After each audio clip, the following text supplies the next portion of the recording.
जय हिंद साथियों। आज 12 अक्टूबर है और आपको याद होगा कि माननीय उच्चतम न्यायालय ने स्वतः संज्ञान लेकर 1 अक्टूबर को हाथरस मामले में एडीजी लॉ एंड ऑर्डर, जिलाधिकारी हाथरस, पुलिस अधीक्षक हाथरस, इन लोगों को तलब किया था और ये सारे अधिकारी आज मौजूद थे कोर्ट में। मगर क्या इन्होंने कहा, इसके बारे में आप लोगों को आज बताना चाहती हूँ। आप जानते हैं कि हाथरस मामले में माननीय उच्चतम न्यायालय में भी सुनवाई चल रही है। वहां पे जो सॉलिसिटर जनरल है तुषार मेहता, उन्होंने कहा था कि वो उत्तर प्रदेश की सरकार का पक्ष जो है 8 अक्टूबर तक रख देंगे। अभी उन्होंने नहीं रखा। जो कुछ उन्होंने बताई है बातें कोर्ट में और आज वो पब्लिक डोमेन में है, मगर वो सारी बातें पब्लिक डोमेन में जो और बातें हैं पीड़िता के बारे में, उस केस के बारे में, उसके बिल्कुल विपरीत है। तो अब देखना ये होगा कि आगे क्या होता है। माननीय उच्चतम न्यायालय में जब कार्यवाही चलेगी तो पता चलेगा कि वहां क्या हो रहा है। आज आपको बता दूं कि इस केस की सुनवाई के दौरान केवल परिवार के लोग और सरकार के अधिकारी मौजूद थे और निर्भया वाले केस में जो वकील थी सीमा खुशवाहा, वो मौजूद रही यहाँ पर। तो वो पीड़ित पक्ष का जो केस है वो लड़ रहे हैं। हाई कोर्ट में जो सुनवाई हो रही है उसमें यूपी सरकार की तरफ से विनोद शाही सरकार का पक्ष रखेंगे और पीड़ित परिवार जो है, वहाँ जो 5 लोग हैं, सीओ और मैजिस्ट्रेट की निगरानी में कोर्ट के समक्ष पेश हुए। और जब वे वहां पे, ये लखनऊ बेंच था इलाहाबाद हाई कोर्ट का जहां पे ये सुनवाई हो रही थी, और जब ये सुनवाई हुई तो आपको बता दूं कि जो एसडीएम है अंजलि गंगवार और जो सीओ हैं वो पीड़ित परिवार के साथ थे और 1 अक्टूबर को स्वतः संज्ञान लिया था इलाहाबाद हाई कोर्ट की लखनऊ बेंच ने। आज जिस तरह के सवाल उन्होंने पूछे हैं प्रशासन और पुलिस से, उससे आप समझ जाएंगे कि जिस चीज का दर्द आपको है वही चीज का दर्द हमारे माननीय न्यायालय को भी हुआ है। वो देख सकते हैं कि क्या हो रहा है। हाईकोर्ट ने जब दखल किया उसके बाद ही, जब उन्होंने स्वतः संज्ञान लिया और नोटिस इशू करे थे, उसके बाद ही आदित्यनाथ की सरकार, अजय सिंह बिष्ट की सरकार ने परिवार का सुरक्षा जो पहरा है वो बढ़ा दिया था। परिवार की सुरक्षा में करीबन 60 पुलिस वालों को इन्होंने तैनात कर रखा है और घर के आसपास सीसीटीवी कैमरे लगा दिए गए हैं और जो भी उनके घर में आ रहा है उनके ऊपर कड़ी निगरानी करी जा रही है। फिर भी मैं आपको आगे बताऊंगी कि परिवार ने क्या मांगे रखी कोर्ट के समक्ष। आपको बता दूं कि मुख्य सचिव गृह भी वहां पे मौजूद थे, डीजीपी हितेश चंद्र अवस्थी थे वहां पे, और जैसा कि मैंने आपको बताया एडीजी लॉ एंड ऑर्डर कौन? प्रशांत कुमार। कौन? वही जिन्होंने कहा था कि रेप की पुष्टि नहीं हुई, रेप नहीं हुआ। इनको तो रेप का डेफिनेशन तक नहीं पता जो ये बात करते हैं। तो इसके अलावा डीएम जो प्रवीण कुमार है वो भी मौजूद थे और अब बताऊंगी आपको कि उन्होंने क्या कहा।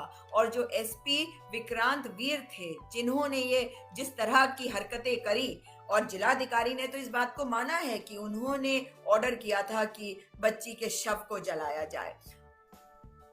जिस तरह की कार्रवाई पुलिस ने वहां पे करी उस पर कई सवाल उठ रहे हैं, आप जानते हैं। और न सिर्फ सरकार, पुलिस, पूरा प्रशासन जो है वो कटघरे में है, वो जनता की अदालत में भी खड़ा है। और मैं आपको इससे पहले कि बताऊं कि वहां क्या हुआ, ये भी बताना चाहती हूँ कि सीबीआई ने भी केस दर्ज कर लिया। आप जानते हैं ना, एसआईटी इस मामले में इन्वेस्टिगेशन कर रहा था, लेकिन अब इस मैटर में सीबीआई ने भी केस दर्ज कर लिया है। तो मैं आपको बता दूं कि इसमें सीबीआई ने अपनी जांच पड़ताल शुरू भी कर दी है और उत्तर प्रदेश की सरकार ने ही इन्हें आग्रह किया था, तो उनके जो रिक्वेस्ट अनुरोध पर ही ये किया गया और उन्होंने अपनी एक टीम गठित कर दी है। टीम बताई जाती है कि अच्छी टीम है क्योंकि इसमें डीएसपी सीमा पहूजा है, जो हिमाचल प्रदेश का गुड़िया वाला मैटर हुआ था उसमें जांच इन्होंने करी थी और इन्हें कई सम्मान से ये नवाजी जा चुकी हैं अच्छी इन्वेस्टिगेशन के लिए।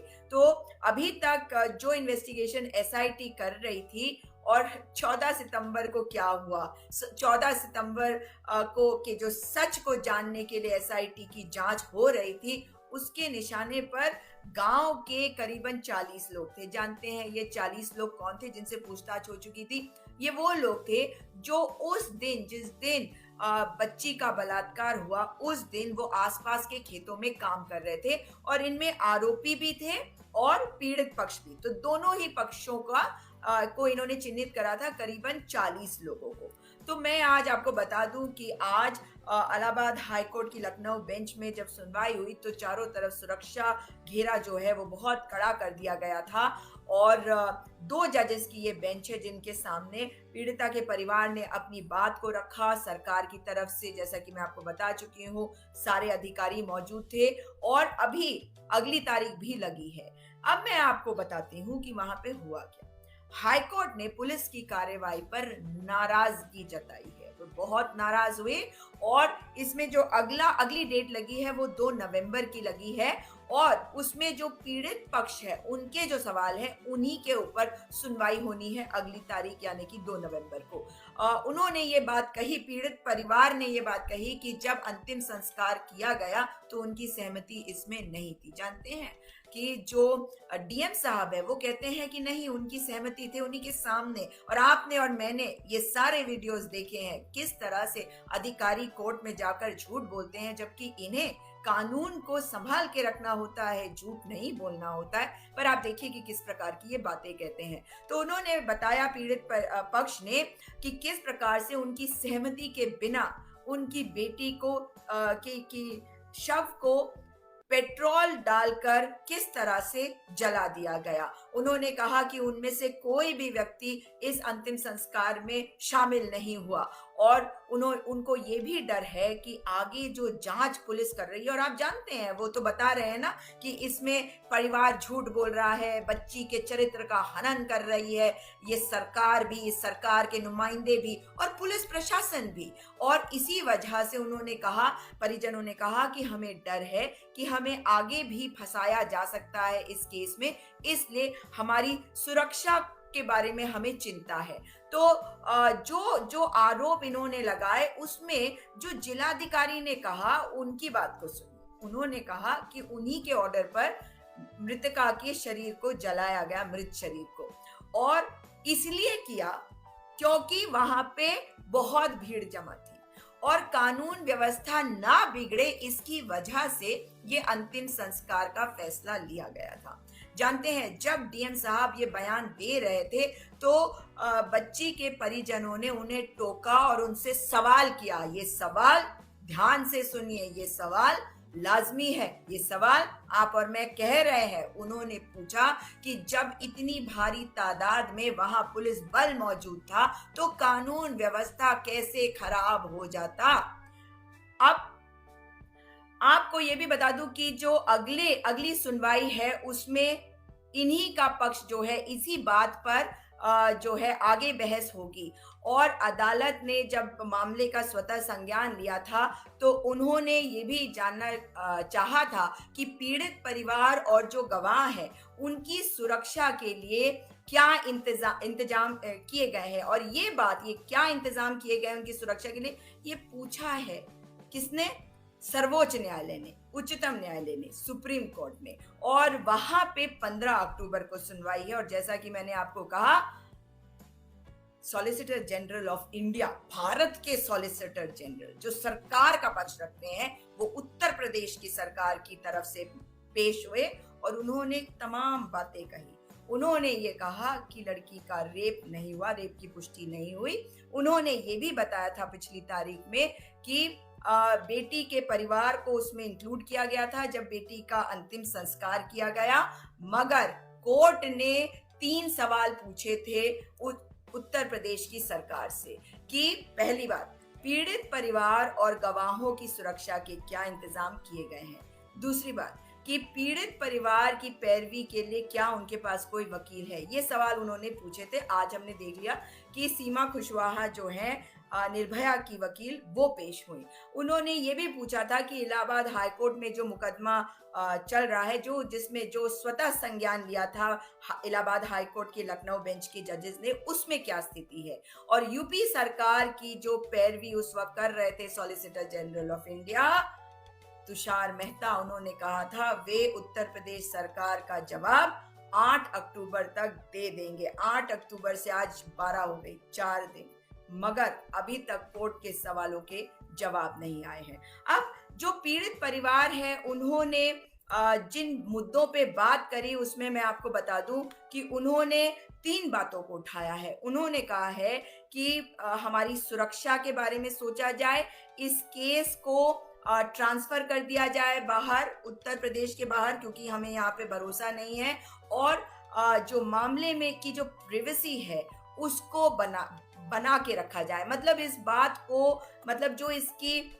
निष्पक्षता होगी वो तभी हो सकती है जब इन बातों को आप जो एक निष्पक्ष तरीके से और इसको प्राइवेट रख के, इसे पब्लिक डोमेन में हर चीज को उछाल कर करा जाएगा तो ऐसा नहीं होगा। क्योंकि आपने देखा है ना पिछले दिनों में किस तरह से ट्रायल चल रहे हैं आपके टेलीविजन चैनल्स पे, तो ये नहीं होना चाहिए। ये गुहार लगाई है इस परिवार ने।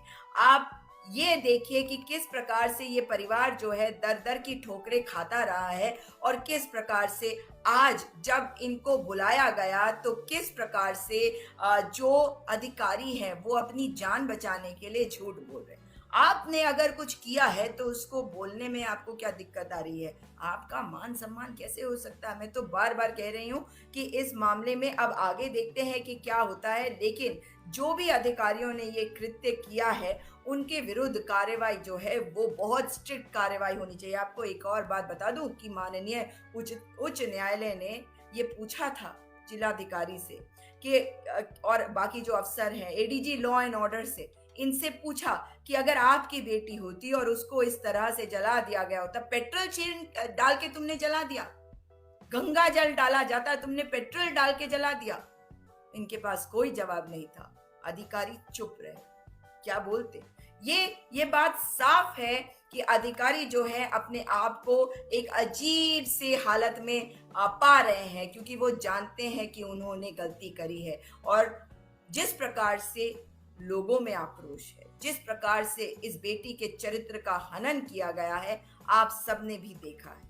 और एक और विषय के बारे में आपको मैं बताना चाहती हूँ कि ये वही राज्य है ना जहाँ पे कहा जाता है कि राम राज्य आया। भाई राम राज्य आप ले भी आए तो आप मुझे बताइए, और आपने राम मंदिर भी बना लिया और उसकी वाहवाही आपने, सरकार ने लूटी, सरकार उसे अपनी उपलब्धि बता रही है, जबकि ये माननीय न्यायालय के आदेशों पे ये मंदिर, राम मंदिर बना, हम सबके लिए बना। ये कोई भारतीय जनता पार्टी के लिए नहीं बना, ये भारतीय जनता पार्टी, और मैं फिर कहूंगी प्रधानमंत्री को इस मंदिर के शिलान्यास पर जाने का कोई मतलब नहीं था।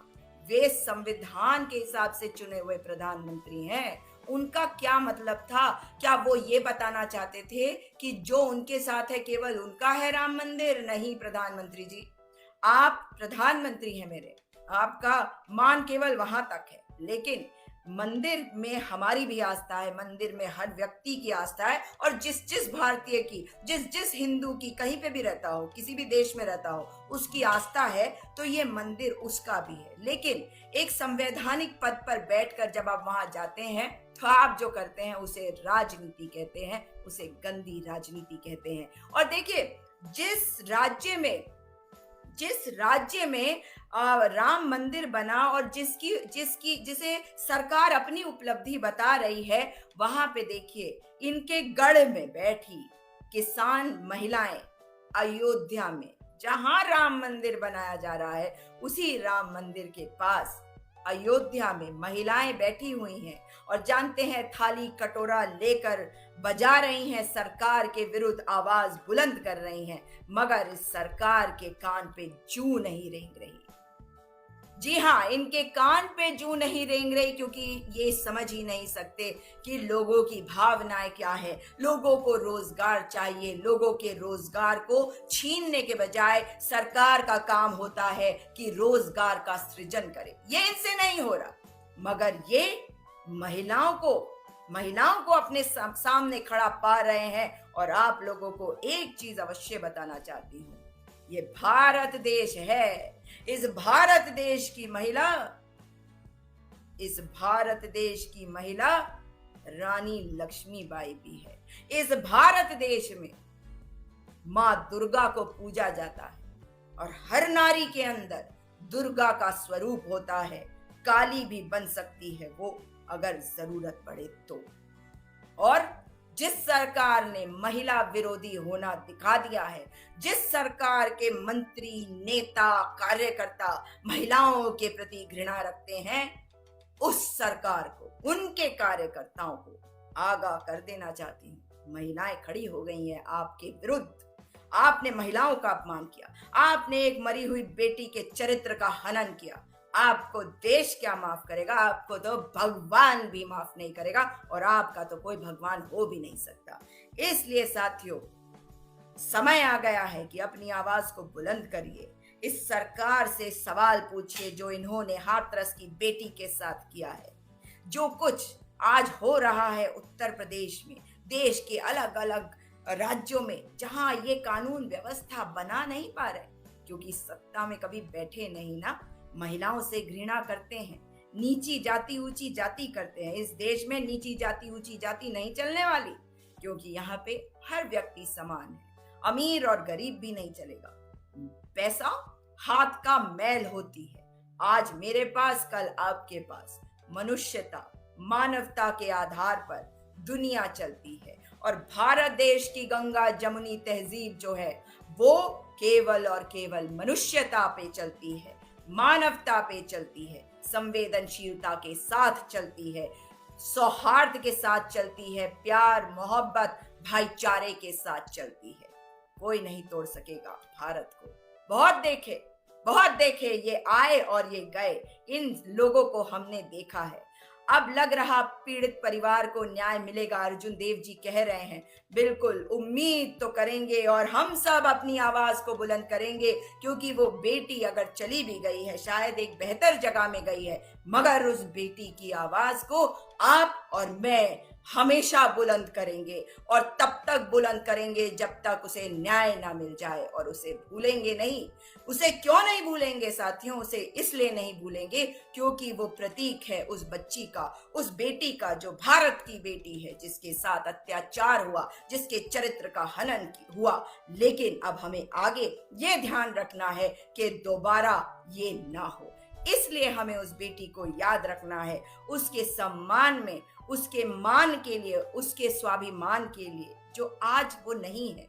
आप अपनी बेटी, अपनी बहन, अपनी माँ, अपने आसपास की महिलाओं के स्वाभिमान को बचाए रखिए, उनके लिए आवाज उठाए, और कभी ना भूले कि उस बेटी के साथ जो हुआ था वो कितना गलत था, और ऐसा भारतवर्ष में दोबारा ना हो। हाँ, हमारे प्रधानमंत्री जी के मुंह से एक शब्द नहीं निकला, एक शब्द नहीं निकला कि महापंचायत क्यों हो रही है, आरोपियों के समर्थन में नहीं निकला ना।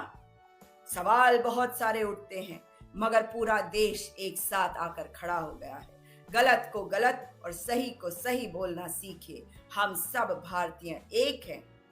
बल्कि मैं तो ये कहूंगी कि मनुष्यता में हम सबको विश्वास रखना चाहिए, और मानव जाति में विश्वास रखते हुए ये समझना चाहिए कि कहीं पे भी, दुनिया के किसी भी कोने में क्यों ना हो, हम केवल मनुष्य हैं, अलग जाति नहीं है। हम एक प्रजाति है, मनुष्य है वो प्रजाति।